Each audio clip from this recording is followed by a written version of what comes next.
Hi everybody, this is Bill Kennedy, and as part of my blog I want to include a series of videos showing everyday things that I do. Today what we're going to talk about is, and what I'm going to show you is, I guess an expression of my sort of love-hate relationship with doing handyman stuff around the house.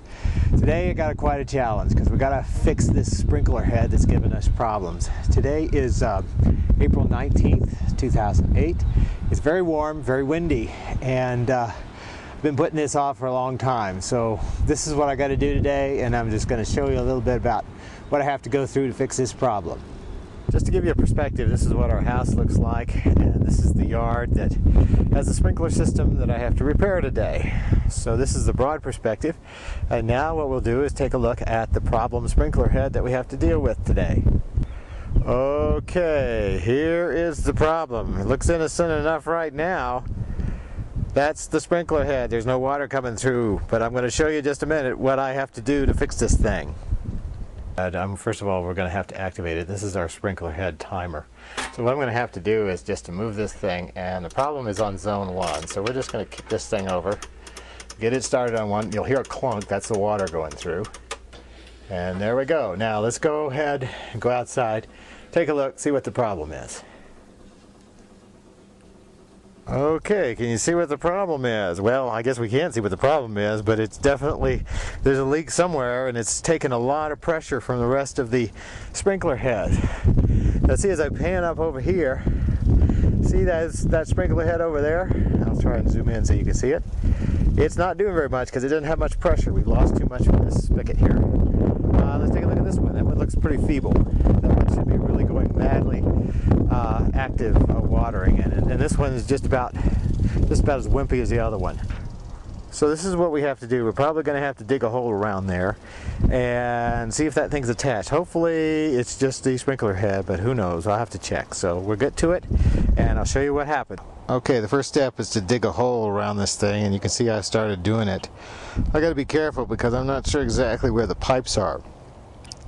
So I'm just going to go ahead and pull this over here, and you can see I'm basically going around and digging this thing out. Now the next step is which is the dirty part. I'm going to have to pull all that grass out so we can see what's inside. So that's what we'll do next. Try to zoom in on it every once in a while.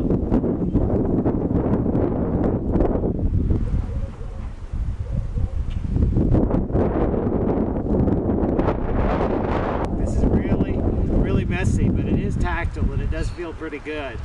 But nevertheless, I don't know if I'd want to do this for a living. Okay, here's a good example of why I'm not a very good handyman.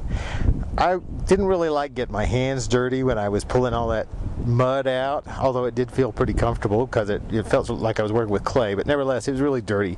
So I decided this brilliant idea to get this hose here, and to, as you can see, just to put the hose in there so I could have the water running, so it would make the mud a little bit easier to pull out. Well, that's fine, but now what I got to do is I got to get access down to that pipe, and look what I've done. I've created this puddle. Now I've got to figure out what to do with this thing. Now another thing I got to do, since I've got the camera on it right now, see, I got to turn this thing, and it's pretty hard, so I got to figure out what to do with that too. So the challenges continue. Stand by, we'll figure it out, don't worry. I'm going to go in the garage and try and figure out some things, so we'll be back in a minute. Well, look what I discovered. You know, I was struggling to try and unscrew this thing because I thought it was attached at the bottom. In fact, I was trying to use this clamp, which didn't work very well. But anyway, I was trying to make it work, and I just discovered that it's not really attached at the bottom, it's attached over to the side. Now I got to figure out how to get it off of there. And you can see, you know, brilliant me putting the water in there. Now I got to figure out a way of getting the water. This is my first solution. We'll see if this works. So I'm going to try and absorb some of this water so I can see if I can get it out with these old t-shirts. So anyway, we'll see if this works. Well, maybe it's going to work. I don't know. Who knows? Messy. I know it's really messy. I don't like doing this kind of work. But maybe it's therapeutic. Who knows? Well, it's working a little bit. Okay. Try these underpants here. We'll just stick those in there. I assume these are rags. Hope so.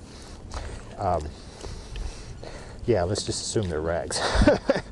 Okay, well, okay, so it seems to be doing a pretty good job. And I noticed there's some roots there too. Wow, look at that. Look at that root. We got some aggressive trees here. Okay, now let's take a look. Now, can you get that root out of the way? Now, can you see that? Maybe you can. Maybe. See, now that's what I gotta detach that, because I think my hypothesis right now is that I think that's what's causing the leak. But I better check it out and see. And I'm probably going to need some sort of wrench to get that out. So when I come back, we're going to try and detach that with the wrench. Now this rag method worked pretty good. Again, man, I hope these are rags. I hope these aren't my regular underwear. Anyway, okay, be back in a minute. As you can see, I made a little progress here. I had to dig some more grass out to get this thing. I had some more roots.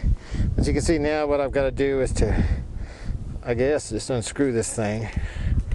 Actually, I've done it partially, and we'll get the rest of it. Okay, so now the big issue is whether the leak is in this thing or in the pipe itself. My thoughts are right now, what I need to do is put a cap on this thing, turn on the sprinkler system, see if the leak is there. If it isn't there, then obviously it's got to be in the sprinkler head, which means I'm going to have to get a new sprinkler head. But that's okay, you're going to get this thing fixed. So stand by, be back in a few minutes, and we will test this thing out. Okay, now we're back at our problem sprinkler head, and since I got the cap here, what I'm going to do is I'm just going to put this cap right here, and then what we're going to do, it's here tight, we're going to turn on zone 2, and with this capped off, that means there should be more pressure for the other sprinkler heads. The other sprinkler heads should work well. That is assuming that the break is not somewhere in here. If it isn't, then we've narrowed it down to the problem is the actual sprinkler head, which is what I was talking about before. That's what my theory is, and we'll see what happens.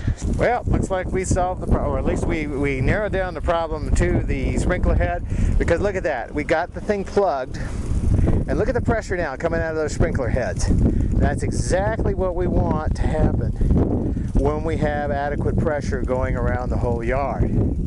Okay, so here's the conclusion. Hopefully it won't get too wet. Okay, what we did is we dug this thing out. We separated the sprinkler head from the pipe. We sealed the pipe, closed it off, and you notice there's no leakage there. So that means, oops, you notice there's no leakage in the pipe. So that means that the real problem of the leak is the sprinkler head. So we're going to figure out what to do with that. Okay, so now the next step is, here's our problem sprinkler head, and you can see that it looks pretty bad shape. And here's an example of what can happen when you get excited about doing a maintenance project and you don't really think about what you're doing. As I showed you earlier, I was all proud of myself because I had figured out what the problem was, and I was showing you the sprinkler heads and the pressure, how the pressure changed and all that. You saw that earlier in the video. What I didn't consider was the fact that we had just got finished putting the screens, or replacing the storm windows with our screens. And you can see our bay window there. Well, that's fine, except for the fact that my wife had the windows open, had just got finished cleaning them. The sprinkler system now, with additional pressure because of that one additional plugged sprinkler head, now had a tremendous amount of pressure, and the head that would happen to be closest to the bay window just basically sprayed water inside our house.